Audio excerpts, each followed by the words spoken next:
भगवान श्री राम और मोर की ये पौराणिक कथा बहुत ही प्रचलित और प्रेरणादायक है। ये घटना उस समय की है जब माता सीता का हरण हो चुका था और भगवान राम अपने भाई लक्ष्मण के साथ वन भटकते हुए उनकी खोज कर रहे थे। जब भगवान राम वन में माता सीता को ढूंढ रहे थे, तब वे विरह की अग्नि में जल रहे थे और अत्यंत व्याकुल थे। उनकी आंखों से निरंतर आंसू बह रहे थे। वे हर वृक्ष, लता और पशु पक्षी से पूछ रहे थे कि क्या उन्होंने उनकी सीता को देखा है। तभी वहां एक मोर नाच रहा था। जैसे ही उसकी दृष्टि भगवान राम पर पड़ी, वह उनकी व्याकुलता और करुणा देखकर भावुक हो गया। मोर ने सोचा कि प्रभु इतने संकट में हैं, तो उसे उनकी सहायता करनी चाहिए। मोर ने उड़ते हुए भगवान राम के पास जाकर रास्ता दिखाने का निश्चय किया।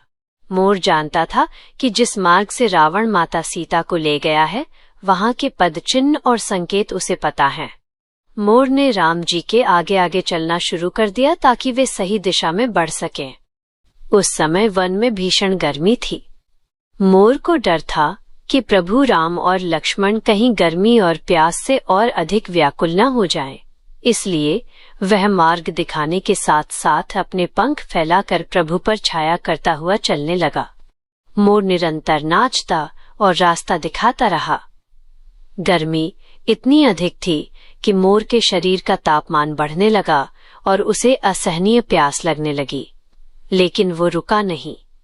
अंततः प्यास और थकान के कारण उस मोर ने अपने प्राण त्याग दिए। भगवान राम ने जब उस मृत मोर को देखा, तो वे उसकी निस्वार्थ सेवा देखकर गदगद हो गए। उन्होंने उस मोर के शरीर को अपने हाथों में उठाया और उसकी भक्ति की सराहना की।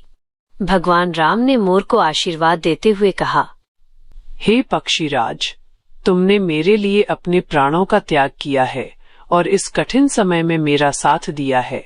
मैं तुम्हारी इस सेवा को कभी नहीं भूलूंगा।